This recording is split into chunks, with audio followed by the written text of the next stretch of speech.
diminta untuk mengumpulkan itu hari Rabu, karena UTS kita jadwalnya adalah hari ketiga, hari Rabu tanggal 10 ya.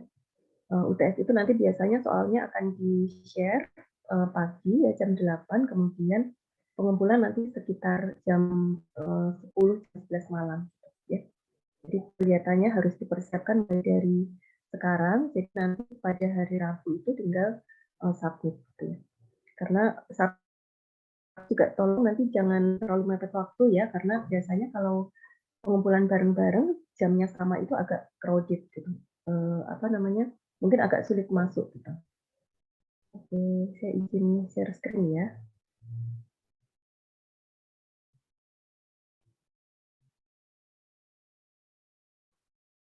Ya, baik. Atau mungkin saya sampaikan sedikit dulu untuk apa tugasnya ya. Di tugasnya itu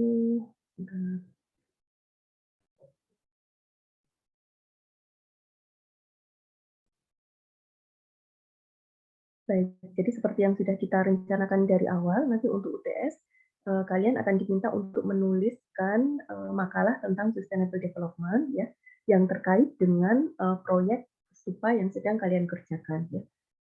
Supaya, kalau saya tidak keliru ya, untuk UTS itu biasanya targetnya sudah sampai ke Denah dan Tampak ya. Nah, untuk sustainable development nanti, kalian diminta untuk menulis makalah tentang pendekatan sustainable development pada gagasan ide yang direncanakan untuk proyek stupa yang sedang dikerjakan. Ya, jadi tergantung proyeknya apa. Kalau misalkan tugasnya nanti mendesain apartemen atau hotel atau kantor ya, itu nanti isinya kalian bisa memilih di antara 17 sustainable development goals. Kira-kira itu isunya apa yang bisa diterapkan pada proyek yang kalian kerjakan untuk stupa ya, yang menjadi tugas studi perancangan arsitektur ya. Bisa dikaitkan nanti ada aplikasi-aplikasi yang memungkinkan untuk membuat penekanan pada desain stupanya ya. Nah, untuk paper itu hanya cukup 5-8 halaman saja ya, tidak usah terlalu banyak ya, tapi dilengkapi dengan daftar isi dan daftar pustaka. Ya, jadi ada covernya, nanti silahkan ditulis untuk paper pendekatan sustainable development pada tugas apa gitu ya, desain kantor atau desain galeri atau sport center atau hotel ya, silahkan dituliskan. Kemudian daftar isi disusun ya, bab 1 itu isinya pendahuluan ya, isinya latar belakang atau isu sustainable development yang dihadapi secara umum ya, skalanya makro, meso atau mikro ya. Kalian bisa memilih misalkan isunya itu nanti ada di apa lingkup makro atau lingkup kawasan atau site ya, itu disampaikan. Jadi misalkan lokasinya itu kebetulan berada di apa area yang misalkan padat atau areanya di sekitarnya itu ada perbedaan perbedaan kelas ekonomi yang sangat sangat berbeda gitu. Itu boleh juga disampaikan. Atau misalkan lokasinya itu ada di kawasan industri ya, itu boleh juga disampaikan. Kemudian kalau meso itu masuk di lingkup site ya, dalam site itu nanti ada iklim site. Kelihatannya di salah satu aspek dari sustainable development itu kan ada climate, sebentar, saya cek lagi. Ada permasalahan climate, climate action gitu ya. Jadi apa yang kalian lakukan terkait climate action gitu ya, terkait dengan lingkup yang sangat kecil aja yang sedang kita kerjakan, proyek yang sedang dikerjakan. Nah, itu harus bisa mengkaitkan antara permasalahan yang terjadi di dalam iklim site ya, misalkan ada panas atau ada kawasan, misalkan lokasinya di kawasan industri, berarti kan ada satu kondisi di mana dia banyak ada polusi, kemudian ada panas yang tinggi begitu. Nah, nanti upayanya di dalam desain itu seperti apa untuk menciptakan, barangkali nanti akan muncul ide-ide pada konsep landscape-nya ya. Landscape-nya bisa dibuat merencanakan kolam barangkali, atau penataan vegetasi yang bisa menjadi barrier untuk polusi yang ada di sekitar kawasan. Itu termasuk juga dalam climate action kalau di dalam sustainable development ya. Kemudian barangkali ada masalah clean water and sanitation, barangkali itu bisa kalian terapkan untuk membuat konsep-konsep sumber air yang lebih sustainable, misalkan dengan memanfaatkan air hujan ya, atau menghindari supaya air itu tidak terbuang dengan percuma di dalam bangunan, gitu ya.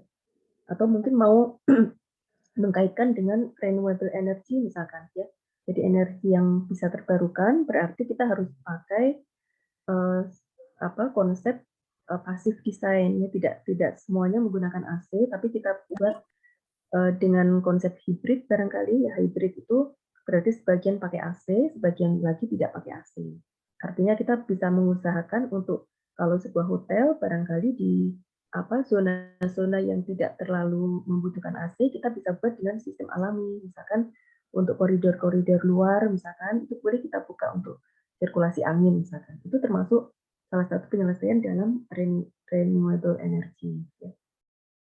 Contohnya kira-kira seperti itu. Atau misalkan kita mau bikin yang no hunger gitu ya. Sekarang kan juga sudah banyak itu hotel yang pakai urban farming gitu. Jadi kita bisa pakai landscape-nya kita desain sehingga itu bisa menjadi sesuatu yang produktif juga untuk barangkali untuk supply dari restoran yang ada di dalam hotel. Itu kan juga bisa seperti itu ya.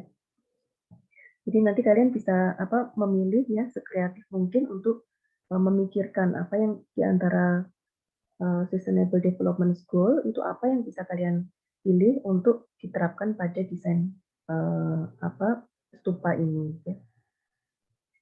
Kemudian nanti ada responsible consumption, itu mungkin konsumsi air, listrik ya, itu berarti harus diminimalisir, bisa pakai energi-energi yang terbarukan juga, bisa pakai solar panel ya, sehingga nanti konsumsi listriknya itu tidak terlalu besar ya.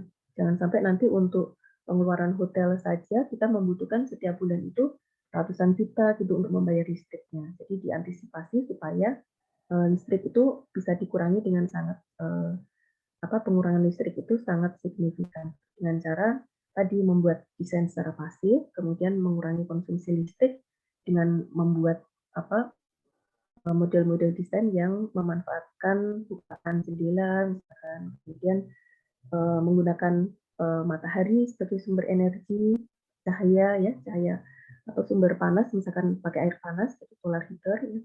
Kemudian yang lainnya mungkin bisa pakai teknologi, misalkan pakai smart building ya, kita listrik itu nyala dengan sensor tubuh manusia misalkan, terutama untuk lampu-lampu yang ada di landscape dari hotel misalkan atau kantor ya, di bagian luar itu barangkali akan kita desain supaya pada saat ruangan itu digunakan oleh orang atau ada orang yang hadir di ruangan tersebut baru lampu itu menyala ya. Begitu orangnya pergi, karena kadang-kadang hal-hal sepele seperti kita lupa untuk menekan saklar off itu untuk lampu itu akan menimbulkan pemborosan energi yang sangat besar ya. Jadi untuk menghindari seperti itu kita bisa sampaikan bahwa kita akan menggunakan smart system building ya, smart building gitu dengan sensor suhu tubuh misalkan seperti itu. Itu bisa juga untuk ruang kerja ya. Di dalam ruang kerja misalkan itu kaitannya nanti dengan penataan lampu ya.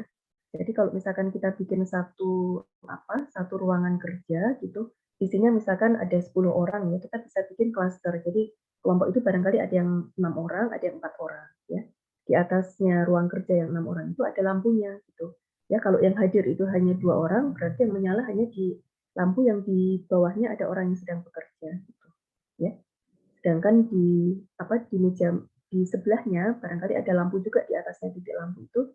Kalau orang itu tidak hadir atau tidak datang pada hari itu, lampu itu akan mati. Gitu. Ya, jadi itu akan sangat menghemat untuk konsumsi konsumsi konsumsi listrik atau energi ya. Jadi hal seperti itu bisa kalian pikirkan. Kira-kira seperti itu untuk gagasan bagaimana mengaitkan pendekatan sustainable development pada gagasan ide desain stupa ya. Isinya bab 1 tadi, jadi menceritakan secara umum skala makro, meso atau mikro ya. Kalau makro itu tadi ceritakan potensi dan hambatan yang kalian punya di lokasi yang kalian pilih untuk desain ya. Kemudian kalau meso tadi site ya, jadi site itu kalian amati, misalkan ada potensi bising, ya, potensi bising, potensi polusi, potensi panas, potensi banjir, ya itu kalian cermati. Kemudian apa yang bisa dilakukan untuk mengantisipasi itu, ya.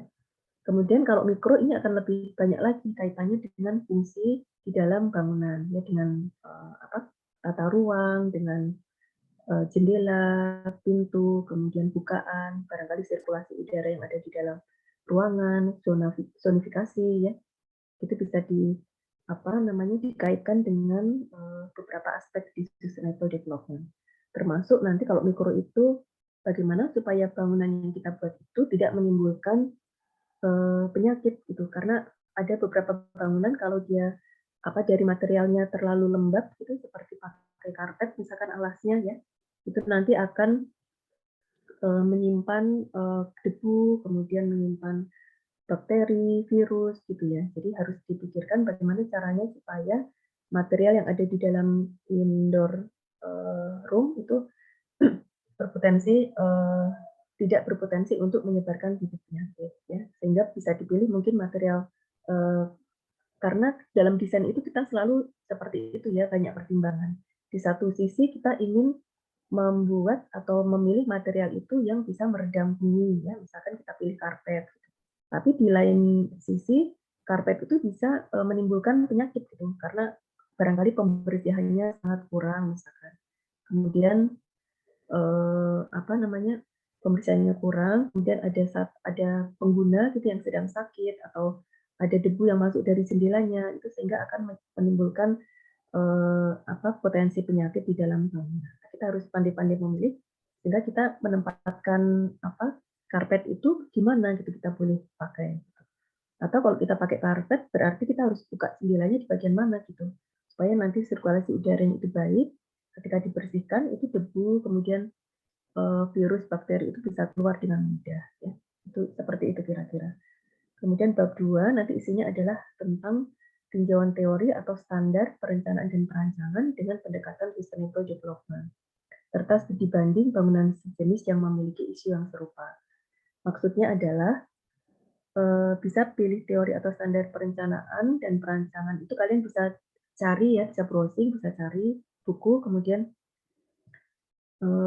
tentang desain hotel misalkan, hotel yang hemat energi itu seperti apa misalkan. Nah, itu kalian kaitkan nanti misalkan tentang pemakaian airnya atau renewable energinya gitu ya. Nanti bisa kalian sampaikan teorinya apa, standarnya harus seperti apa ya.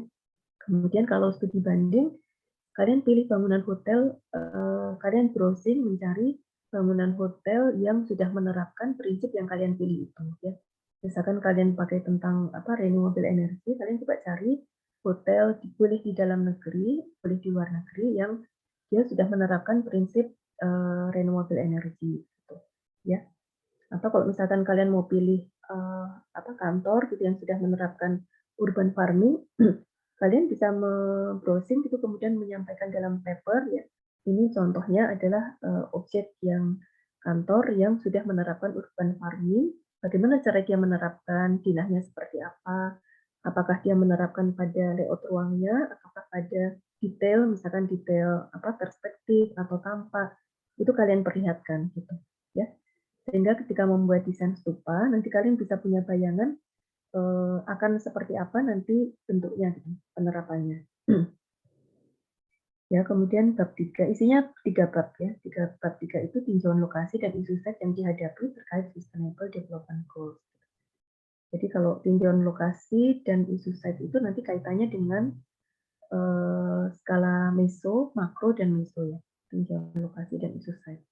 Kalau yang bab 2 nanti teori-teori yang terkait dengan bisa dengan mikro ya, misalkan pengolahan-pengolahan air, kemudian pengolahan energi ya. Seperti itu. Kemudian daftar isi dan daftar pustaka. Ya, makalahnya ditulis di kertas HVS ukuran A4 ya. Maksimal 8 halaman saja, tidak termasuk daftar isi dan daftar pustaka. Kemudian individu ya, bukan kelompok. Isinya ada uraian kalimat, ada gambar, ada tabel. Mungkin kalau kalian ingin menyampaikan misalkan temperatur yang ada di lokasi tersebut itu iklim yang ada di lokasi yang kalian akan desain itu berapa ininya, temperaturnya berapa, kelembapannya berapa, kecepatan anginnya berapa, gitu. Ya barangkali akan perlu tabel, itu boleh kalian sampaikan bentuk tabel atau perbanyak sketsa-sketsa ya yang diperlukan untuk mendukung pembahasan dan memperkuat argumen tadi korelasi antara sustainable development dengan desain stupanya. Ya. Kemudian tabel-tabel tadi juga bisa berisi misalkan ada pilihan vegetasi-vegetasi tertentu yang bisa kalian pilih gitu. Kalian boleh sampaikan ini vegetasi yang untuk indoor, misalkan ada sansevieria untuk menurunkan kadar CO2 dalam bangunan, ya untuk menambah suplai oksigen ruangan keluarga misalkan atau hotel, atau kalian bisa pilih misalkan sirih gading, atau kalau tanaman besarnya untuk landscape, barangkali kalian bisa sampaikan di dalam tabel gitu ya, beberapa pilihan tanaman yang ini berpotensi untuk menjadi barrier cahaya misalkan. Kalian tulis, kalian sertakan tabelnya. Ya. Gambar fotonya juga perlu ya, ada foto pohonnya seperti apa, kemudian dia kemampuannya apa untuk diterapkan pada desain nanti. Ya. Karena tanaman landscape yang digunakan untuk barrier kebisingan dengan barrier panas itu tentunya berbeda jenisnya ya. Dari tajuknya berbeda, dari ketinggiannya berbeda gitu. Jadi silakan nanti ditulis ya apa saja yang kira-kira akan berpotensi atau bisa untuk dikaitkan dengan Sustainable Development Goal dan nanti akan bisa kalian pakai dalam desain. Ya. Itu yang pertama, nanti soalnya itu paper. Kemudian yang kedua itu berdasarkan makalah yang sudah dikerjakan, nanti membuat sketsa-sketsa ide ya untuk menggambarkan gagasan desain. Jadi semacam transformasi desain, tapi tidak harus seformal itu ya. Jadi cukup gambaran satu lembar, kemudian ide-idenya dibuat coretan-coretan. Bisa tanpa atas, boleh tanpa atas, tanpa depan atau perspektif. Gitu ya. Kalau ada beberapa poin gitu yang menjadi penekanan pada desain, nanti kalian bisa buat sebanyak itu. Jadi misalkan ada 2 atau 3 poin yang kalian pakai, berarti nanti ada 3 sketsa gitu ya. Per sketsa nanti mungkin untuk kategori sustainable development yang nomor 5 misalkan, itu ada beberapa sketsa yang mewakili ya. Mungkin sketsanya itu bisa berbentuk perspektif, bisa berbentuk diagram misalkan ya. Kalau kalian mau pakai diagram panen air hujan misalkan, itu kalian bisa idenya misalkan gagasannya itu adalah panen hujan, kalian bisa gambarkan dengan bentuk diagram untuk penampungan airnya ada di mana, kemudian pemipaannya akan seperti apa, kemudian pipa itu akan berakhir dan digunakan untuk kegiatan apa dalam desain. Gitu. Atau kalau nanti ternyata idenya itu bisa terlihat dengan perspektif, kalian bisa gambarkan perspektifnya. Ya. Sketsa ini bisa berbentuk perspektif, bisa sketsa gubahan bentuk atau gubahan massa ya kalau kaitannya dengan jendela barangkali atau roster bukaan angin gitu ya, atau atrium ada bukaan di atas atria gitu ya, atau mau membuat stack effect gitu ya, jadi angin itu bisa mengalir dari bawah ke atas gitu. Dapat berbentuk perspektif, sketsa gubahan bentuk atau gubahan massa ya kalau kalau ternyata proyek yang kalian buat itu lebih dari satu massa, maka kalian bisa bikin sketsa gubahan masanya, ada beberapa massa. Atau bisa juga dengan zonifikasi, dengan pengaturan tadi, misalkan mau pakai sistem smart building ya untuk menghemat energi, pengaturan energi consumption itu kalian bisa buat zonanya. Jadi ini ada di dalam ruangan, kemudian zona ini adalah zona orang bekerja dan zona perletakan titik lampu misalkan, gitu ya. Boleh kalian buat dengan simulasi-simulasi semacam itu. Jadi apa saja gitu ya, boleh pina, boleh setpen tanpa potongan atau diagram yang mewakili isu yang kalian ambil. Gitu. Sketsa idenya itu dibuat pada 1-2 lembar kertas A3 formatnya landscape. Jadi maksimal 2 lembar aja. Itu kira-kira nanti untuk UTS-nya dikumpulkan hari Rabu ya. Ada pertanyaan nggak untuk persiapan UTS?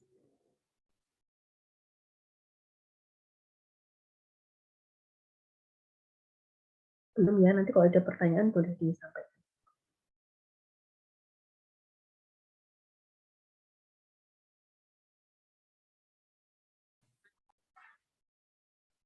Baik, kita lanjutkan dulu untuk, Sustainable Development Goal ya. Jadi mungkin untuk menjelang UTS ini baru, apa namanya, beberapa yang kita ulas, nanti teman-teman bisa mencari, apa, membaca buku lainnya, membaca buku atau sumber-sumber lainnya yang terkait dengan, SDG ini ya.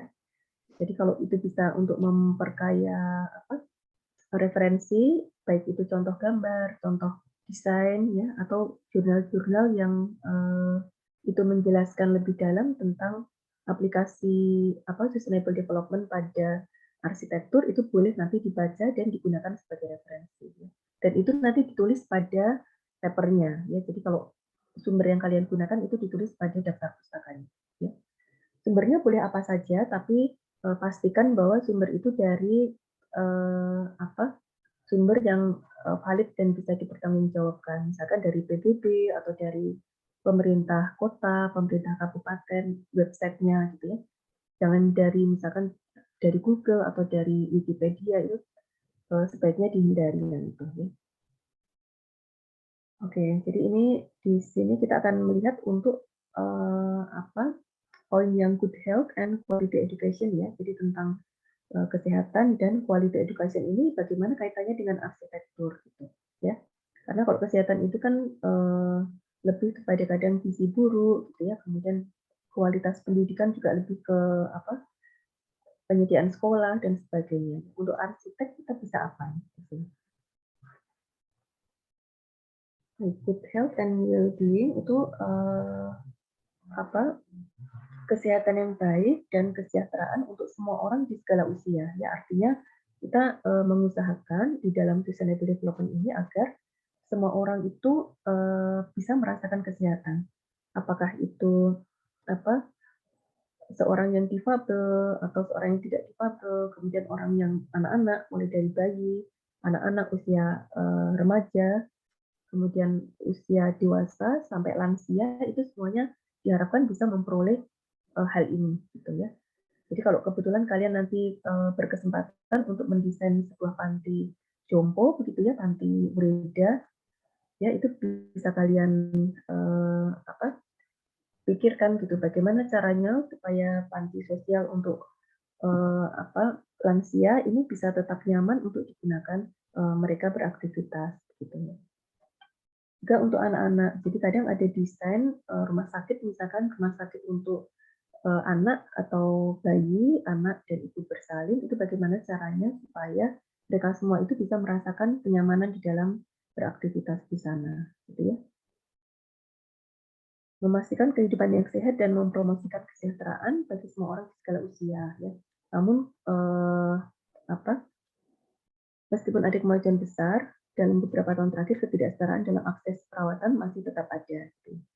Lebih banyak upaya diperlukan untuk memberantas berbagai penyakit dan mengatasi banyak masalah kesehatan yang terus-menerus muncul. Jadi, masalah kesehatan itu banyak ya, dengan fokus pada penyediaan dana yang lebih efisien untuk sistem kesehatan, peningkatan sanitasi dan kebersihan, peningkatan akses ke dokter, dan lebih banyak tips tentang cara mengurangi polusi lingkungan ya.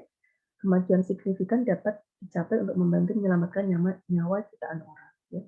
Jadi di sini ada apa, peningkatan sanitasi, kemudian peningkatan akses ke dokter, ya, kemudian eh, tip untuk arsitek mungkin bukan sekedar tip ya, tapi kita mengupayakan bagaimana supaya bangunan yang kita desain itu bisa polusinya bisa berkurang, polusi lingkungan, baik polusi yang ada di muncul dari luar maupun polusi yang diciptakan dari dalam site, gitu, ya. Jadi kadang-kadang ketika kita mendesain ada kegiatan-kegiatan yang itu menimbulkan polusi bagi lingkungan luar, baik itu polusi suara atau polusi apa, udara ya, karena mungkin dalam desain kita itu kita menciptakan sebuah, rumah produksi apa, industri industri perumahan, industri rumah tangga gitu ya, yang di sana ada proses penggergajian misalkan, proses pengecatan, misalkan kita mendesain apa, bengkel gitu ya. Jadi itu harus dipikirkan bagaimana caranya supaya, gas yang muncul, kemudian, apa, zat-zat kimia yang muncul dari dalam bangunan itu tidak, menyebar sampai ke lingkungan luar, gitu ya, termasuk juga untuk mereka yang bekerja. Oke.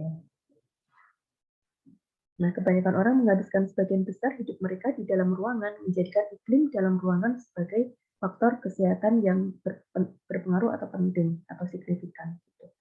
Nah, ini termasuk untuk, desain rumah tinggal ya, rumah tinggal saja yang paling dekat dengan kita itu. Jadi orang itu tinggal di rumah tinggal itu bisa sangat lama, atau di dalam kantor juga bisa, ya. Ketika orang beraktivitas di dalam kantor dari jam 8 pagi sampai jam 4 sore misalkan, ya kita harus memastikan bahwa ruangan di dalam kantor itu sirkulasi udaranya baik gitu ya. Tidak ada bibit penyakit yang, muncul dari dalam desain ruangannya, gitu. Seperti tadi misalkan ada karpet, kemudian, dindingnya barangkali menggunakan material yang dia itu, ada serbuknya barangkali ya, serbuk kayu kecil misalkan, atau, serabut-serabut misalkan itu yang berterbangan di dalam ruangan, itu kalau di apa, terpapar dalam waktu yang sangat lama, misalkan kita bekerja di ruangan itu selama beberapa jam sehari ya, dalam seminggu itu mungkin 6 hari atau 5 hari, kemudian dalam 1 bulan, 1 tahun, 2 tahun, gitu ya. Itu lama-lama akan, terakumulasi di dalam tubuh, gitu. Jadi untuk orang yang punya, sensitivitas yang tinggi terhadap, debu misalkan, itu bisa akan menimbulkan penyakit yang sangat serius, gitu. Misalkan alergi, debu itu bisa menyebabkan sakit asma ya untuk orang-orang yang sensitif atau memang punya, sakit asma sebelumnya ya. Atau bisa juga untuk mereka yang sensitif terhadap kesehatan mata, itu juga akan menimbulkan, eee, apa, eee, gangguan kesehatan pada mata, misalkan matanya mudah berair atau merah, seperti itu ya. Jadi kita sebagai arsitek tugasnya adalah mendesain agar ruangan yang digunakan untuk beraktivitas oleh pengguna itu, tidak menimbulkan permasalahan penyakit gitu ya. Termasuk juga di dalamnya adalah fungsi jendela ya. Di jendela itu, fungsinya macam-macam. Jadi selain sebagai pertukaran udara ya, udara masuk, udara keluar gitu. Kemudian jendela itu juga bisa untuk memasukkan cahaya ya. Jadi jendela itu kalau kita buat itu transparan, jendela itu bisa untuk masuknya panas, cahaya ke dalam ruangan ya. Kemudian kalau jendela itu kita desain dengan membuat jendela yang hidup, artinya bisa dibuka dan ditutup, di situ kita akan membuat jendela itu berfungsi untuk sirkulasi udara, baik udara dari luar ke dalam atau dari dalam keluar ya. Nah, itu penting nanti kalau ada teman-teman yang mau mengambil konsep jendela itu sebagai bagian dari kesehatan di dalam ruangan, itu harus dipikirkan. Jadi kita merencanakan jendela untuk udara masuk itu dari sebelah mana gitu. Kita pastikan bahwa udara yang bersih itulah nanti kita letakkan jendela untuk menangkap udara yang bersih. Jadi jika di satu sisi, misalkan di sisi timur itu ada taman kota misalkan, atau ada tempat yang di mana dia berpotensi untuk punya oksigen yang banyak gitu ya, atau dia kondisi udaranya itu lebih bersih dibandingkan sisi lain, maka kita bisa membuka jendela pada sisi tersebut di bagian bawah, mungkin agak ke bawah, kemudian kita mencoba untuk mengalirkan udara itu ke sisi yang, lain gitu. Sehingga nanti di bagian lain di mana kita inginkan supaya udara itu keluar, kita bisa membuat jendela itu lebih tinggi. Kira-kira seperti itu ya. Jadi nanti seperti itu, kalian menggambarkan dalam sketsa itu boleh seperti itu. Jadi ada potensi side-nya itu misalkan ada potensi yang baik dan potensi buruk ya. Potensi baiknya itu misalkan site berdekatan dengan taman gitu ya. Taman itu taman yang banyak pohon-pohonan gitu, kemudian banyak banyak tanaman-tanaman yang dia punya oksigen yang tinggi gitu ya. Sehingga nanti kita buat sketsanya, jadi dari sisi tersebut kita bikin potongannya ya. Jadi dari sisi tersebut jendela kita buka, kemudian barangkali kita buat jendela lain di sisi yang lain dengan posisi yang lebih tinggi. Gitu. Kemudian atau bisa kita coba juga membuat atrium, jadi bagian atap itu ditinggikan sehingga nanti udara dari tempat yang bersih itu bisa keluar naik ke atas. Atau kalau kita ingin supaya udara yang sehat itu bisa melewat ke banyak ruangan di dalam bangunan kita, kita harus usahakan supaya angin itu bisa mengalir ke semua ruang, sehingga di semua ruang yang kita inginkan dilewati oleh udara sehat itu kita ciptakan itu jendela-jendela sehingga dia bisa bergerak mengalir ke ruang-ruang yang kita maksud. Kemudian jendela itu juga bisa berfungsi sebagai view ya, jadi view itu juga penting untuk kesehatan di dalam bangunan. Bisa kalian bayangkan kalau kita beraktivitas di dalam sebuah kantor dari pagi sampai sore itu di dalam ruang tertutup tidak ada view yang menarik gitu ya, atau ada view tapi view-nya itu mungkin malah kemacetan di luar misalkan, itu tentu akan menimbulkan stres yang lebih tinggi ya. Sehingga untuk itulah maka kita pilih nanti untuk view jendela itu kita letakkan pada view di mana potensi arah sight itu eh, punya pemandangan yang lebih indah yang kira-kira bisa membuat penghuninya itu menjadi rileks ya dari sisi secara psikis, secara psikologis itu dia akan menimbulkan rasa yang lebih uh, tenang gitu ya. Jadi ketika dia penat bekerja, melihat keluar, kemudian bisa mendapatkan satu refresh lagi gitu ya, sebelum nanti memulai bekerja lagi. Kira-kira seperti itu. Kemudian terutama kesehatan ini penting untuk ruangan-ruangan yang atau bangunan yang digunakan dalam jangka waktu yang panjang ya. Bisa rumah, bisa apartemen, bisa hotel ya. Kemudian kantor juga ya. Seperti itu. Kemudian juga asrama atau pokoknya ruang yang dimana kita kita nilai atau kita lihat bahwa penghuni itu tinggal di sana dalam jangka waktu yang panjang. Usahakan seperti ada debu yang menempel atau dindingnya mudah dibersihkan ya terutama di masa COVID seperti ini. Ya, desain bangunan harus memungkinkan iklim dalam ruangan yang sehat mengenai cahayanya, akustik, kualitas udara, dan paparan radiasi dan gas ya. Tetapi ini penting di semua bangunan, tetapi terutama di bangunan dengan pengguna yang rentan seperti rumah sakit ya. Karena rumah sakit itu kan isinya orang yang tidak sehat ya, mereka punya kondisi yang tidak fit, lebih rentan terhadap kondisi yang mereka alami. Jadi mereka punya gangguan terhadap pernafasan atau mereka punya gangguan terhadap penglihatan atau atau yang lain ya seperti kulit mudah alergi dan sebagainya. Desain bangunan harus menghindari penggunaan bahan dan zat yang berbahaya bagi lingkungan. Nah, kalau sekarang itu sudah ada material-material yang masuk dalam ISO ya, jadi material kayu yang sudah tersertifikasi terstandar ya, yang itu sehat untuk digunakan. Ya. Cahaya, akustik, kualitas udara, ya cahaya itu jelas ya.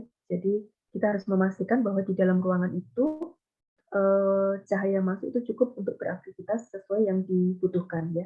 Jadi kalau ruangan dalam bangunan yang kita gunakan itu membutuhkan cahaya yang tinggi, maka kita harus pastikan bahwa jendelanya itu cukup besar. Kemudian kalau tidak ada jendela berarti kita pakai lampu ya. Nah, untuk itu energi di sana ada isu tentang energi. Sehingga harus dipikirkan bagaimana caranya supaya kita bisa memaksimalkan pencahayaan matahari gitu. Ya.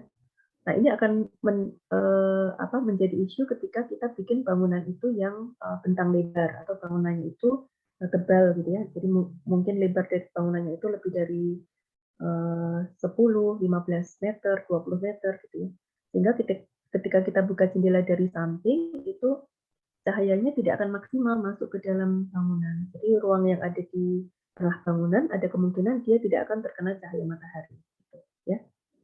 Sehingga nanti diperlukan inovasi desain, ya gagasan, sketsa, bagaimana caranya supaya matahari ruang tengah yang tidak terpapar oleh matahari itu nanti bisa tetap mendapatkan cahaya. Nah, mungkin akan ada atrium tadi, misalkan, atau bagian tengah bangunan dibuat dengan bahan dengan bahan yang transparan di bagian tengah, sehingga nanti bagian tengah itu tidak selalu harus membutuhkan lampu yang besar ya.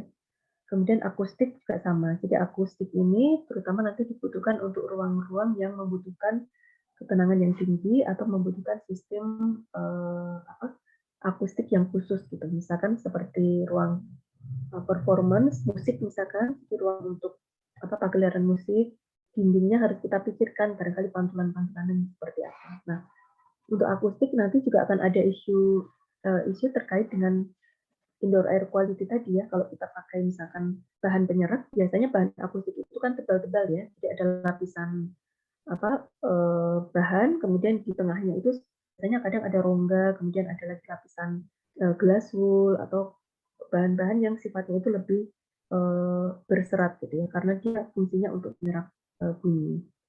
Nah, itu kalian harus pikirkan sehingga nanti meskipun dia pakai material yang secara akustik itu baik, tapi secara kualitas udara dia tidak akan mengganggu. Ya, barangkali harus dipikirkan lapisan luarnya itu harus betul-betul yang dia tidak menimbulkan serbuk-serbuk yang bisa terhisap oleh manusia. Kualitas udara ini kaitannya dengan apa? Mungkin kalian nanti bisa browsing juga ada particulate matter atau PM ya, biasa disebut dengan PM, dengan CO2, NO gitu, NO2 gitu ya, seperti itu. CO ya, karbon monoksida, karbon dioksida, kemudian nitrogen, particulate matter, kemudian volatile compound gitu ya. Itu juga gas-gas yang biasanya ditimbulkan kadang dari cat gitu kan, kadang dari bahan itu sendiri ya. Sehingga harus dipastikan bahwa di apa di dalam ruangan yang kita desain itu tidak tidak ada bahan-bahan yang bisa berpotensi untuk menimbulkan penyakit pada penggunanya ya gitu. Jadi kita harus pandai memilih secara akustik baik, tapi kualitas udara juga harus baik gitu ya.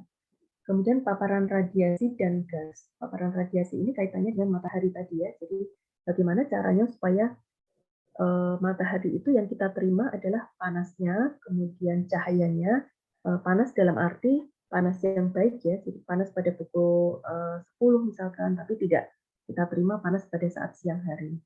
Nah, itu penting untuk kita meletakkan bukaan-bukaan itu pada sudut-sudut tertentu ya. Barangkali kita akan buka jendela untuk di hotel itu pada arah timur misalkan, kemudian atau arah selatan gitu ya. Karena biasanya ada aturan bahwa untuk bangunan hunian seperti asrama, kemudian hotel, apartemen itu bangunan itu diupayakan agar sisi yang terpanjang itu berada di utara dan selatan. Gitu. Kenapa? Karena menghindari pada saat siang hari itu radiasi masuk ke dalam bangunan. Itu ya, nanti coba kalian cek dengan data arsitek di sana ada contoh-contoh untuk membuat desain hotel koridornya itu seperti apa, ada yang berbentuk L gitu ya, ada yang berbentuk U, ada yang berbentuk core gitu ya, ada yang masif dengan core di tengahnya gitu ya. Nah, kalian bisa pilih kira-kira dengan site yang kalian punya itu bangunan akan dihadapkan ke arah mana kalau kalian membuat hotel misalkan ya. Sehingga jangan sebisa mungkin menghindari sisi timur dan barat ya, karena paparan radiasi yang tinggi ya. Ini penting di semua bangunan, tetapi terutama di bangunan dengan penggunaan yang rentan seperti rumah sakit. Oke ya. Desain bangunan harus menghindari penggunaan bahan dan gas yang berbahaya bagi lingkungan. Selain itu, penularan penyakit dan munculnya penyakit sering terjadi di dalam lingkungan binaan dan desain bangunan serta tata ruang, pemukiman, dan kawasan perkotaan sangat penting untuk menekan laju penyebaran penyakit dan paparan bakteri. Isu lainnya yang muncul itu adalah serangga ya, isu serangga ini juga kemarin dalam workshop itu juga ada yang menanyakan ya, Bapak atau Ibu peserta juga ada yang menanyakan di daerah kita ini ya, di daerah tropis terutama mungkin bukan cuma di Indonesia tapi juga di negara Asia atau Afrika lainnya ya. Saat ini karena juga perubahan iklim ya, lebih banyak nyamuk, lebih banyak lalat gitu ya, sehingga ketika kita membuat desain yang secara tropis itu baik ya, kita masukkan cahaya matahari yang banyak, kita masukkan angin yang banyak, tapi ternyata serangganya juga ikut masuk gitu. Lalu bagaimana caranya kita menciptakan satu bangunan yang dia terbuka ya, sehingga hemat energi, tapi penyakit juga tidak ikut masuk gitu. Nah, itu juga menjadi satu tantangan tersendiri ya. Mungkin kalian nanti bisa menemukan ide-ide atau gagasan untuk membuat desain dinding yang seperti apa yang kira-kira bisa membentengi ini ya. Bisa terbuka secara tropis baik, tapi serangga itu diharapkan supaya tidak masuk gitu. Barangkali dengan membuat dia tetap terbuka, tapi mungkin ada tetap apa namanya, tetap ada lapisan gitu ya yang bisa digunakan untuk menyaring, gitu ya, menyaring dari serangga atau dari nyamuk ataukah dari lalat gitu. Oke, infrastruktur, institusi kesehatan dan wilayah perkotaan mempengaruhi warga terhadap akses untuk berolahraga. Nah, ini juga isu ya. Jadi bagaimana caranya supaya eh, kesehatan untuk semua lapisan masyarakat, untuk semua usia, ya, untuk semua kelompok ekonomi itu bisa tercapai. Oleh karena itu, bangunan pemukiman dan kawasan perkotaan harus direncanakan sedemikian rupa sehingga memungkinkan dan mendorong aktivitas fisik. Tata ruang kota juga bisa mempengaruhi risiko kecelakaan, misalnya kecelakaan lalu lintas dalam hal ini dapat diatasi melalui desain. Ya. Arsitektur memainkan peran penting dalam menciptakan lingkungan binaan yang mendukung kesehatan dan kesejahteraan yang baik. Contoh ruang lingkup ini sangat banyak dapat ditemukan di perumahan yang mengurangi risiko infeksi malaria di gedung komunitas pasien dan dalam desain peralatan olahraga untuk taman umum. Ya. Mungkin teman-teman yang pernah berkunjung ke rumah sakit ortopedi ya, rumah sakit ortopedi itu kan memang rumah sakit tulang ya, jadi rujukan tulang se-Indonesia malah ya. Itu sekarang mereka sudah ada, jadi di tamannya itu ada tempat untuk nge-gym gitu. Jadi dia ada didesain untuk orang itu bisa di taman, tapi dia juga bisa melakukan aktivitas fisik yang exercise untuk olahraga gitu ya. Nah ini penting untuk dibuat. Jadi akses untuk kesehatan itu tidak hanya orang itu harus jadi anggota klub gym, anggota gym untuk berolahraga gitu ya. Karena kalau ke gym yang biasa kan kita harus membayar. Nah, bagaimana supaya kita ketika merencanakan taman atau taman kota itu kita sediakan di sana. Jadi selain permainan anak-anak juga ada alat yang bisa digunakan untuk bermain tapi sambil berolahraga gitu dan free gitu. Ya, sifatnya free. Sehingga nanti hal itu juga bisa menjadi bagian atau bagian kontribusi terhadap kesehatan masyarakat kota dan seluruh lapisan masyarakat. Gitu. Ini sudah pernah juga didesain oleh kakak tingkat ya di tugas akhir. Ada yang membuat satu desain seperti ini. Jadi dia ingin memanfaatkan jalur Sungai Bengawan Solo, gitu ya, yang dimana di daerah itu banyak permukiman yang kalangan menengah ke bawah. Gitu. Di sana itu fasilitas untuk bermain anak itu minim, sehingga anak-anak bermain di tepi sungai, gitu ya, atau di jalan raya. Sehingga dia membuat satu taman yang fungsinya itu untuk sport. Gitu. Jadi untuk olahraga yang biasa dilakukan oleh rakyat gitu kan juga dia menambahkan di sana untuk olahraga-olahraga yang biasanya berbayar tapi di sana dilengkapi dengan fasilitas yang memungkinkan orang untuk beraktivitas olahraga dengan free gitu ya. Jadi itu juga menarik sebenarnya bisa dilakukan. Nanti mungkin teman-teman juga bisa berpikir lebih kreatif lagi. Kira-kira dalam proyek stupa yang sedang dikerjakan itu apa yang saya bisa buat ya untuk barangkali meningkatkan kesehatan, meningkatkan pendidikan, atau meningkatkan pangan gitu ya, seperti itu. Oke. Ini contohnya ya, contohnya ini adalah di Afrika karena di sana masalah penyakit cukup besar ya, kemudian perekonomian masyarakatnya juga masih rendah ya, ada modifikasi arsitektur yang dilakukan ya untuk efisiensi target untuk kesehatan, kebersihan, kenyamanan, dan yang paling penting supaya bebas dari penyakit. Karena isu tentang kesehatan itu masih banyak di Afrika. Juga karena potensi negaranya ya, negara Afrika itu kan bermacam-macam karena Afrika itu benuanya kan besar ya. Ada yang mereka itu materialnya itu ada yang hanya dari dinding lumpur atau bata ya, jendelanya itu kecil sehingga mereka rumahnya itu hampir seperti gua gitu ya. Beda dengan tropis. Kalau tropis kan kita mataharinya cukup matahari banyak ya, setiap tahun kita selalu ada matahari. Kemudian sumber daya alamnya juga kita banyak ya, ada kayu, ada bata yang bisa dimanfaatkan. Ini tentu kelihatannya untuk satu tempat dengan tempat lain itu akan berbeda. Ya. Ini Dermagoda Project, jadi dia membuat satu project yang diperuntukkan untuk masyarakat yang tidak mampu di Tanzania ya. Serangkaian 8 rumah prototipe. Nah ini beberapa contoh untuk eksperimen rumah yang dibuat untuk mengatasi kesehatan ini. Proyek Mangkuda serangkaian 8 rumah prototipe yang dibangun di pedesaan di Tanzania, mengeksplorasi elemen desain rumah tradisional Asia dan Afrika untuk menghasilkan berbagai desain perumahan baru yang lebih baik untuk meminimalkan penyakit. Kedelapan rumah mengintegrasikan fitur arsitektur Asia yang optimal aliran udara, jadi dia rumahnya lebih terbuka ya. Dengan metodenya menggunakan bangunan tradisional Afrika yang dikenal di daerah setempat. Dia melalui penelitian ya ada pengamatan iklim lokal, kemudian memaksimalkan kenyamanan dalam ruang ya, dan sebagainya. Nah, rata-rata rumah bersuhu 2,3 derajat Celcius lebih dingin dan memiliki nyamuk 86% lebih sedikit daripada rumah tradisional. Ya. Sehingga merupakan contoh arsitektural tentang cara untuk menyelesaikan masalah domestik seperti kesehatan, kebersihan, kenyamanan, dan penyakit. Teman-teman nanti mungkin bisa juga mencoba ya, jadi kira-kira kalau apa yang bisa dilakukan, eksperimen seperti apa yang bisa saya buat untuk desain yang saya kerjakan. Barangkali mungkin untuk ruang-ruang tertentu yang dia standar atau syaratnya itu ketat, itu tetap harus seperti itu. Misalkan untuk ruang tidur ya dia harus nyaman gitu kan, harus tetap pakai AC gitu ya. Tapi di satu sisi kita bisa buat untuk barangkali ruang untuk tamu, kalau kita bisa mau membuat lobby atau ruang untuk publik, itu bisa kita buat dengan cara yang lebih yang berbeda gitu.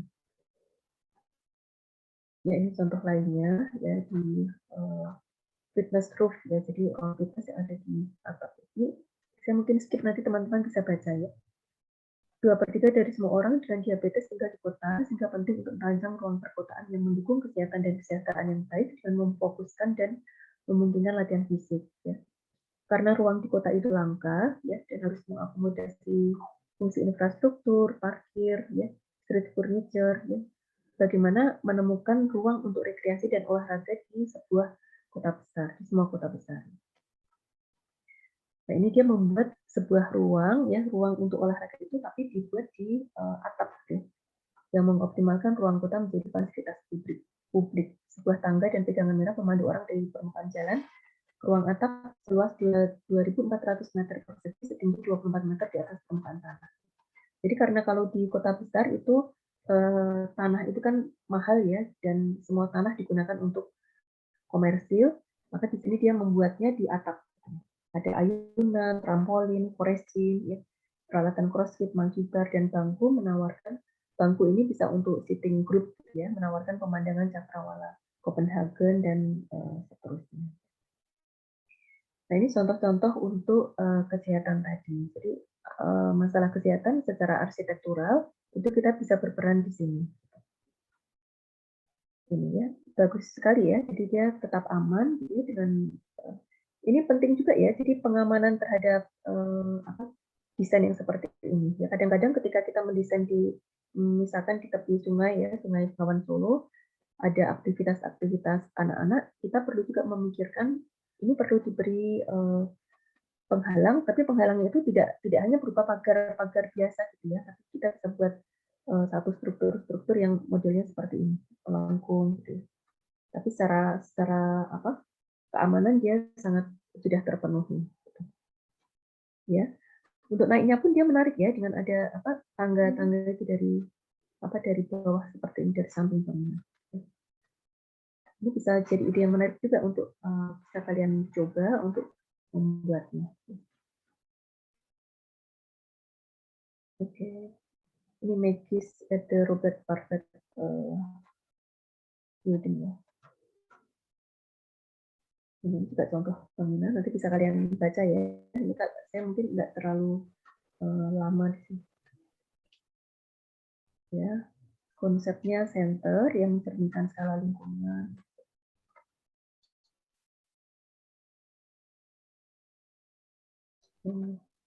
Nah, dari masalah kesehatan tadi seperti ini contoh beberapa isu yang terjadi di Indonesia ya. Dia ada apa, seperti Kalijodo ya, mungkin teman-teman ada yang tinggal di Jakarta ya tahu juga tentang ini. Jadi kawasan Kalijodo yang tadinya tempat untuk prostitusi sekarang dirubah menjadi taman kota yang bagus gitu ya. Bisa digunakan untuk kesehatan. Ini juga salah satu upaya yang bisa dilakukan oleh arsitek untuk merubah dari tempat yang tadinya nilainya itu apa negatif, itu dinilai secara negatif oleh masyarakat maupun secara sosial, secara dari semua sisi itu nilainya negatif, kemudian dirubah menjadi sesuatu yang positif gitu. Ya. Ini contohnya. Ya, jadi nanti mungkin barangkali dari sini teman-teman juga nanti akan punya ide untuk tugas akhirnya mungkin mengubah satu kawasan tertentu menjadi satu area yang full untuk didedikasikan untuk kesehatan masyarakat, untuk bermain, untuk rekreasi dan untuk kesehatan. Barangkali di sana ada juga air mancur, gitu ya. Anak-anak bisa menikmati lampu, air, bersenang-senang tapi dengan free. Ini beberapa isu ya. Kemudian contoh yang lain juga ada di Semarang ya, di kota Semarang itu. Barangkali ada yang dari Semarang nggak ini?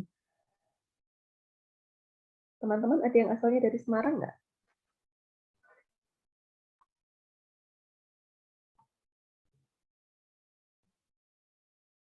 Nggak ada.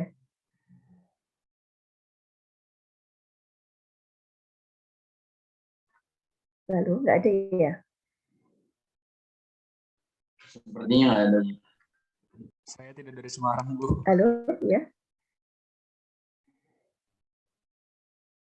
Siapa? Sepertinya nggak ada, Bu. Seperti nggak ada. Oke, kalau di Semarang itu ada yang namanya Taman KB ya. Mungkin bisa tanya sama teman-temannya mungkin atau keluarga yang tinggal di Semarang ya. Di Semarang itu ada yang namanya Taman KB dulu ya. Taman KB itu biasa digunakan untuk juga kegiatan-kegiatan, kesannya konotasinya itu negatif. Gitu. Padahal sebenarnya itu memang taman yang dikreasi, yang dibuat di tengah kota ya. Tempatnya itu dekat dengan Simpang 5 gitu. Tapi seringkali digunakan oleh waria gitu ya di sana untuk beraktivitas yang tidak baik, sehingga lama-lama dia taman ini berubah fungsi menjadi taman yang kesannya negatif. Nah, di beberapa tahun terakhir itu sudah dirubah juga menjadi taman yang baru ya, menjadi Taman Indonesia Kaya. Jadi kalau kalian ke Semarang, ke Taman Indonesia Kaya itu sekarang formatnya sudah berubah, konsepnya sudah dirubah menjadi taman yang untuk ramah untuk anak, kemudian orang bisa beraktivitas kreatif, seni, misalkan latihan seni atau pertunjukan seni di situ juga. Gitu. Ya, jadi yang tadinya hanya taman pasif ya, taman yang bisa aktif juga karena bisa berjalan-jalan juga di situ, tapi lebih banyak hanya dilewati, hanya isinya hanya rumput, pohon gitu, pohon rimbun sehingga kesannya itu gelap dan tidak aman gitu ya. Kemudian kegiatan-kegiatannya tidak positif, sekarang dirubah menjadi taman yang lebih positif. Tentunya dengan konsep yang baru ya, yang karena hasil evaluasi dari desain yang isu sebelumnya yang ada di sana. Itu juga salah satu upaya untuk menciptakan kesehatan masyarakat ya. Jadi kesehatan secara mental ya. Jadi orang yang datang ke taman itu tidak lagi bisa berbuat atau berpikir negatif, tapi di sana disediakan atau desainnya secara arsitektural sudah mendukung untuk kesehatan secara fisik juga bisa, jadi bisa jogging, bisa untuk lari-lari, bersepeda gitu ya. Tapi bisa juga seni, jadi ada pendidikannya, ada kesehatannya gitu. Ya. Oke. Nah, ini juga isu lain yang ada di Bandung ya. Kalau teman-teman ada yang dari Bandung nggak? Atau Jawa Barat? Ya? Ada nggak yang dari Jawa Barat?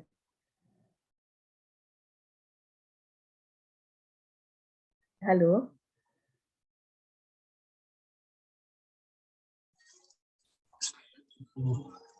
Siapa yang dari Jawa Barat?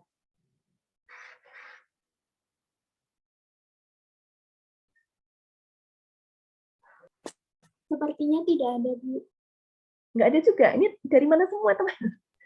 Baik. Saya Jawa Timur. Jadi anak-anak kelas ini semuanya Mungkin Jawa Timur, Jawa Tengah ya? Mungkin ada, tapi nggak ikut sustainable, Bu. Oke, ya. Oke, karena biasanya teman-teman itu rata ya, Barat ada, Jawa Tengah ada, Jawa Timur ada, dari Timur pun ada, ya, yang jauh-jauh pun ada, dari Bali Timur. Oke, di Bandung mungkin kalau kita nanti punya kesempatan apa namanya, mudah-mudahan nanti pandemi selesai ada kegiatan-kegiatan apakah itu KKL atau kegiatan lain ya, studi itu yang kira-kira bisa di atau survei-survei apa gitu kita bisa keluar kota, bisa jalan ke Bandung juga ya. Bandung banyak sekali tamannya dengan apa dulu Pak Il ya Pak Ridwan Kamil dulu membuat banyak taman di Bandung sehingga yang Bandung itu kan padat ya, jadi ya ada pelajar juga, banyak orang datang ke sana kemudian tidak mau pergi lagi sehingga Bandung itu menjadi kota yang sangat padat gitu. Nah, Bandung yang tadinya bernama sebutannya Paris Van Java ya, di akhir-akhir itu sudah tidak lagi terasa Parisnya gitu karena sudah macet di mana-mana gitu ya, angkot di mana-mana, kemudian sumpek ya, tidak lagi berkesan gitu. Sehingga arsitek ya, arsitek kemudian pemerintah daerahnya itu memutuskan untuk menciptakan banyak taman di Bandung. Itu juga beberapa upaya untuk membuat kesehatan dalam kota ya, dalam lingkup yang lebih luas, lingkup kota, skala kota.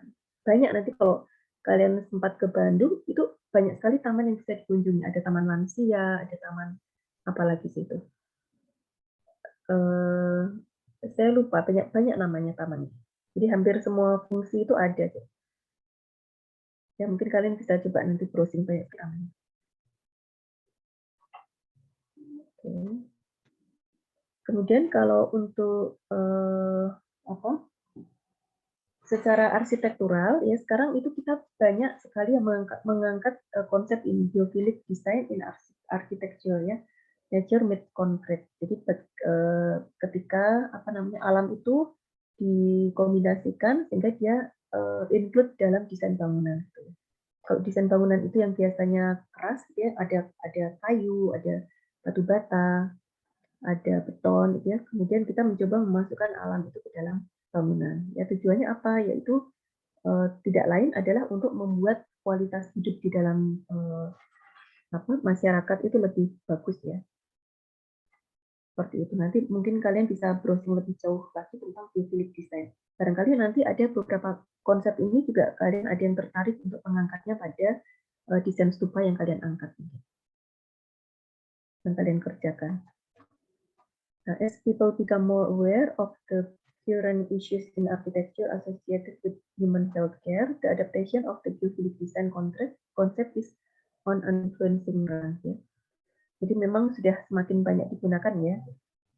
Why biophilic architecture? To improve the quality of life, reconnecting humans with nature. Ya, jadi mungkin karena sekarang itu tingkat stres semakin tinggi ya sehingga ketika bangunan arsitektur itu didesain atau dibuat lepas dari alam ya, bangunan-bangunan pohon-pohon ditebang gitu ya, tidak memikirkan landscape, maka kesehatan itu menjadi menurun sehingga biophilic design ini mengembalikan lagi alam itu orang itu supaya lebih selalu dekat dengan alam. Nah ini juga terbawa dan dibawa ke dalam konsep arsitektur. Biophilic design is a concept used within the building industry to increase occupant connectivity to the natural environment through the use of direct nature, indirect nature, and space and place conditions. Ya. Jadi bisa seperti ini. Jadi pohon pun masuk ke dalam bangunan. Ya.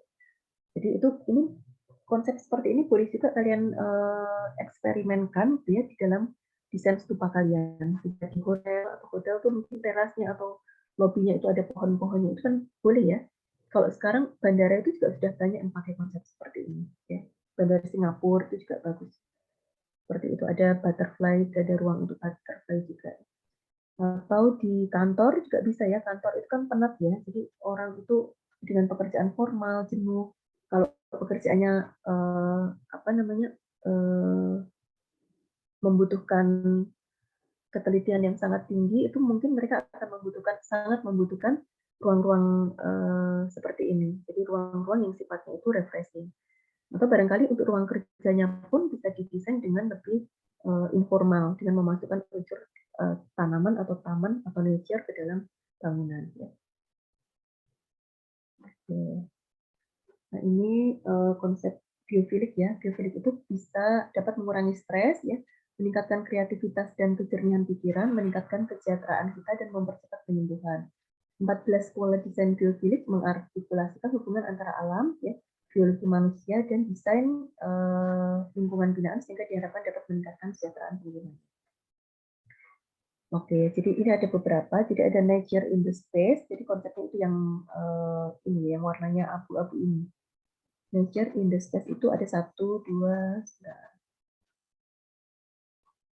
jadi nature in the space itu ada 1, 2, 3, 4, 5, 6, 7 ya. Kemudian ada natural analog.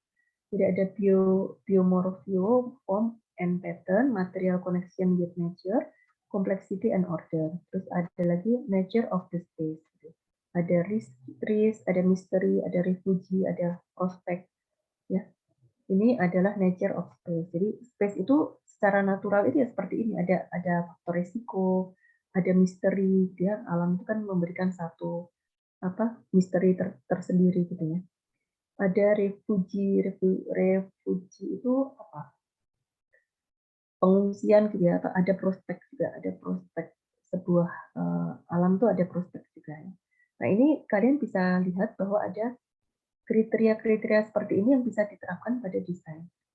Ya, ini pun juga kalian bisa memilih juga misalkan untuk di nature in the space ada visual connection with nature. Nah, visual connection with nature nanti bisa diwujudkan dengan jendela tadi ya. Misalkan kita mau memberikan efek kesehatan visual itu di ruang kerja kita, misalkan di kantor ya, atau di ruang penginapan atau hotel tadi.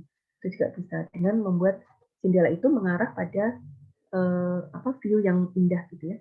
Atau kalau di sekitar set kita tidak ada view yang indah, maka tugas kita untuk membuat artificial view gitu, atau penghijauan yang artifisial yang bisa dinikmati oleh bahkan mereka yang tinggal di lantai 5 atau lantai 6 gitu. Itu bagaimana caranya?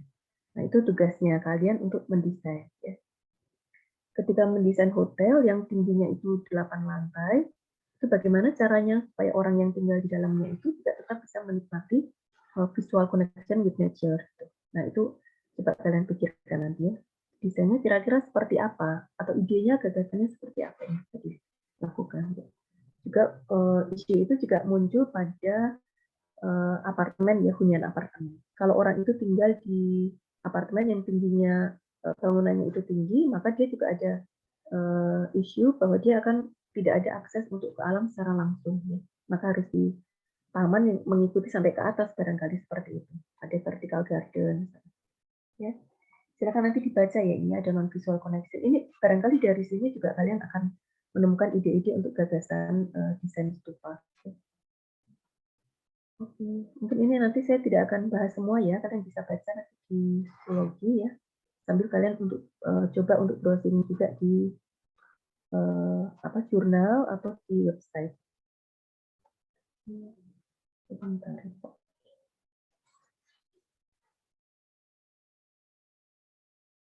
Oke. Baik, kemudian ini quality education ya, memastikan pendidikan yang inklusif dan setara dan mempromosikan kesempatan belajar panjang hayat untuk semua. Ini nanti kalian bisa baca ya. Sudah saya share di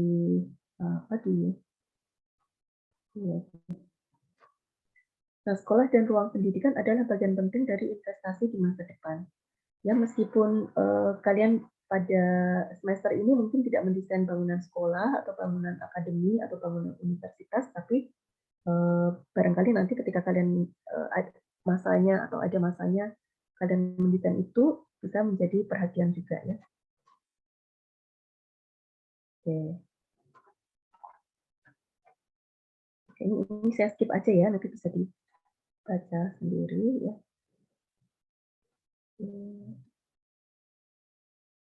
Ada pertanyaan nggak sampai di sini?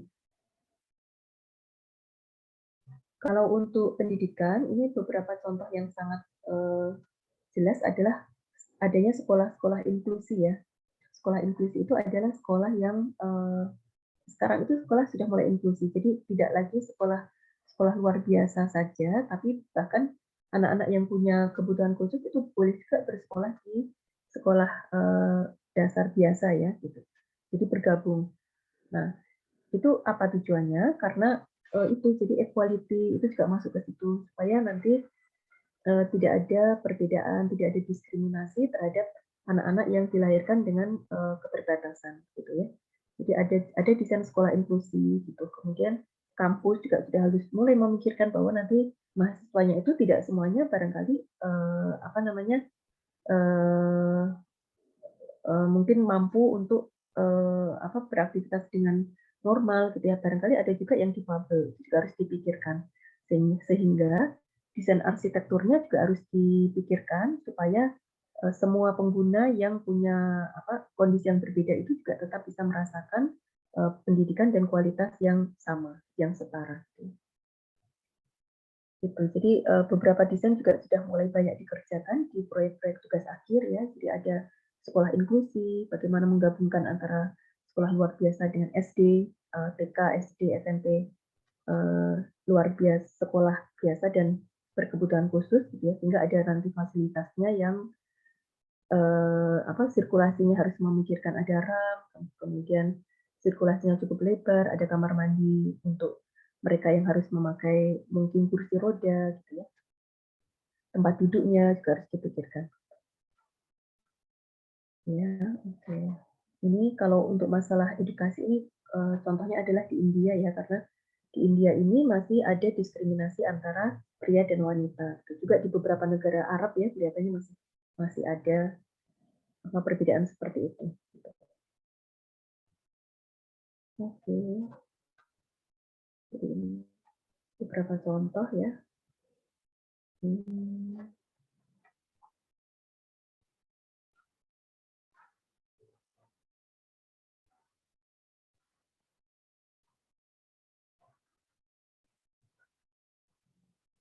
Ya, nanti bisa dibaca ya, dipelajari sendiri. Di apa Asia Barat dan di Afrika itu masih banyak. Nah, ini adalah contoh dari sekolah inklusi ya. Jadi sekarang itu sudah banyak tentang penyelenggaraan pendidikan inklusi, sekolah SD inklusi gitu ya. Artinya tidak ada perbedaan antara mereka yang apa yang normal dan yang punya keterbatasan ya.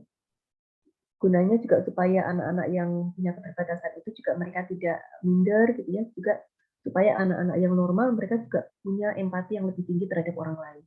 Gunanya seperti itu. Oke. Termasuk dalam desain ya, dalam desain kantor pun kalian harus memikirkan ini karena sekarang itu untuk apa pekerja atau karyawan di kantor itu juga ada, kalau saya tidak salah juga ada aturan seperti itu ya. Jadi berapa persennya harus sebuah kantor itu harus bisa menerima orang yang punya keterbatasan. Tidak boleh menolak jika ada orang yang punya apa yang difabel tapi dia mampu untuk bekerja dengan baik, tidak menyulitkan dia dalam bekerja, itu harus diizinkan untuk bekerja di tempat tersebut. Nah, untuk itu maka tugas arsitek adalah menyediakan fasilitas infrastruktur yang bisa mewadahi itu dengan cara apa jalur sirkulasinya, kemudian ruangnya, seperti itu. Kalau ini contohnya adalah di apa micro library ya. Kemarin juga ada teman-teman yang kelompoknya mengangkat tentang micro library. Kira-kira seperti ini ya. Jadi teman-teman harus bisa lebih sensitif ketika mencari isu karena isu itu sebaiknya memang dia mengenal langsung pada apa yang diharapkan dalam tujuan sustainable development. Ya. Contohnya ini, jadi micro library itu adalah dari tujuan awalnya saja memang dia direncanakan untuk kesetaraan pendidikan. Banyak ini dari Xiao ini ya, Xiao Arsitek ini ada di Bandung, dia membuat perpustakaan mini dengan free ya untuk semua anak siapapun dia boleh datang ke sana boleh membaca gitu, dengan desain yang unik dan tidak sekedarnya tidak ala kadarnya, tapi ini dibuat dengan istimewa. Ada di kota Bojonegoro, ada di kota Semarang, ada di kota Bandung ya. Mungkin ada teman-teman yang lain mungkin tahu juga ada di tempat lain. Di Micro Library Warak Kayu, curi perhatian dunia. Padahal ini adalah fungsinya untuk apa? dalam tujuan untuk menciptakan kesetaraan pendidikan. Gitu. Tapi desainnya tidak sembarangan, ya, dia didesain dengan sangat istimewa. Dia menarik. Ya. Natural Library Bima yang ada di Bandung, ya. Jadi dia membuat dengan botol-botol plastik ini. Jadi dia bereksperimen juga untuk membuat bangunan yang dia bisa digunakan oleh siapa saja untuk belajar di sana, terutama anak-anak, ya. Jadi desainnya bisa kalian lihat, ya, bahwa desainnya ini barangkali mereka yang tidak suka membaca pun akan datang ke sini. Anak-anak yang tidak suka membaca dia hanya suka bermain, ya. Karena jiwanya anak-anak adalah bermain, lari, naik, jadi mereka akan suka melihat sesuatu yang seperti itu. Maka mulainya mungkin pada awalnya mungkin mereka tidak mau membaca, hanya mau bermain, ya. Tapi setelah mereka naik kok di atas ada buku-buku, membacanya pun bisa asik gitu, ya, bisa sambil berayun-ayun di tali gitu, ya. Sehingga kemudian menumbuhkan minat pembaca. Nah, ini tadi, ya, jadi beberapa yang bisa kalian angkat untuk nanti di UTS, ya. Kalian bisa pilih di antara ini apa yang bisa kalian terapkan pada desain stupanya. Ya. Bisa no poverty, no hunger, no health, good health, quality education, gender equality, ya. Jadi kesetaraan gender itu seperti apa? Kalian pikir apa yang bisa diterapkan? Kalau tidak ada, berarti kalian coba yang lain. Clean water and sanitation, ya. Bagaimana penyediaan air dan sanitasi yang baik dalam bangunan. Jangan sampai air itu terbuang dengan percuma, gitu. Kemudian mungkin juga penyediaan kolam-kolam itu juga diperlukan, selain untuk mendinginkan udara di iklim site atau di dalam lingkungan site, juga berfungsi sebagai cadangan air juga, ya.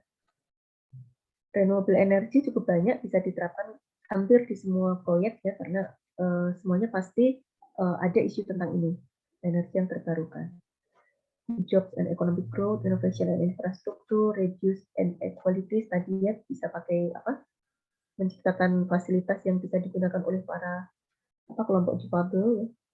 Sustainable cities and communities, ya, ini mungkin lingkupnya meso dan makro, ya, responsible consumption, bagaimana caranya supaya pengguna itu bertanggung jawab terhadap apa yang digunakan di dalam bangunan. Ya, contohnya misalkan kita membuat AC di dalam bangunan, tapi kita juga membuat jendela, gitu.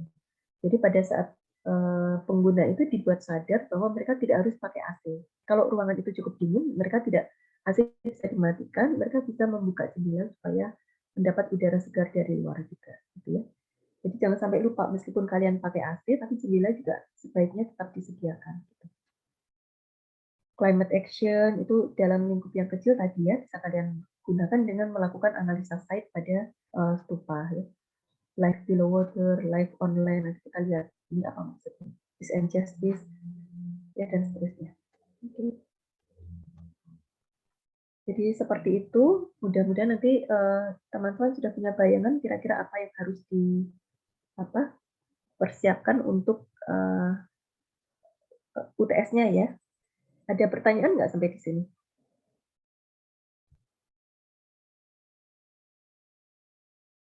Teman-teman ada yang ingin bertanya tentang UTS?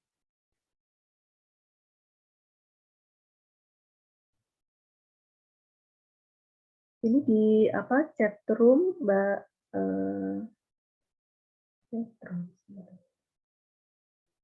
sudah di-share untuk ini, ya, link presensinya, ya, silahkan diisi.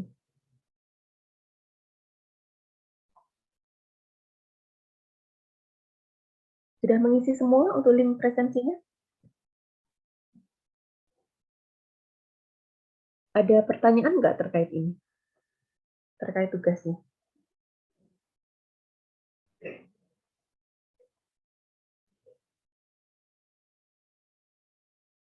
Cukup jelas, ya. Jadi tugas UTS-nya nanti adalah ada dua, ya. Jadi pertama membuat makalah, ya, 5-8 halaman pakai kertas HVS potret, ya, bukan landscape. Untuk isinya adalah konsep-konsep yang akan digunakan untuk stupa dalam kaitannya dengan konsep sustainable development. Kemudian yang kedua membuat sketsa ide, ya.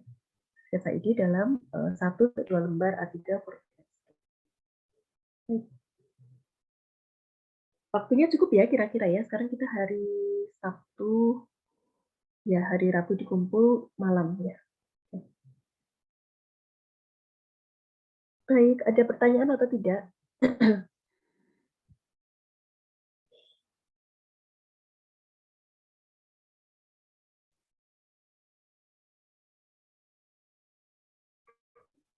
Tidak ada yang bertanya ini.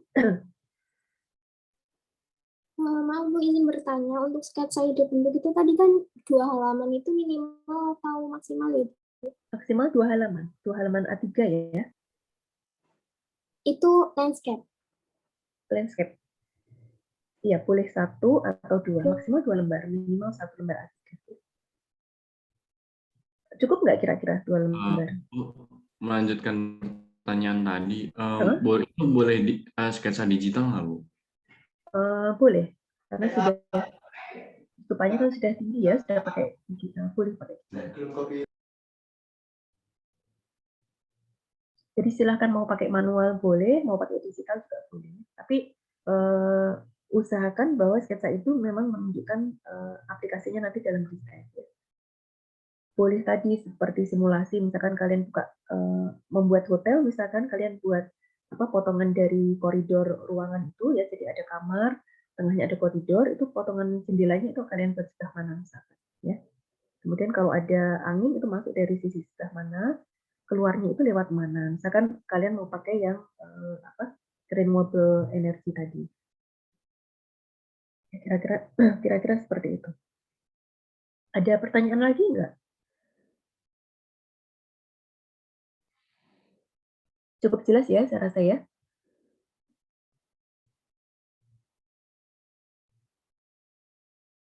Oke, baik, kalau tidak ada pertanyaan lagi, mungkin mudah-mudahan semuanya sudah cukup paham ya tentang apa yang harus dikerjakan, dan saya harap semuanya bisa mempersiapkan dengan baik, dengan nanti hari Rabu bisa dikumpulkan.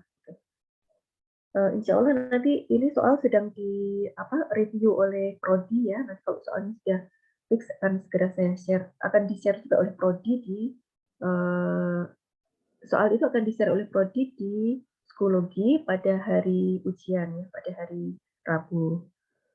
Nanti akan soalnya kira-kira seperti itu ya. Jadi kisi-kisinya seperti itu. Ada 2 soal tadi.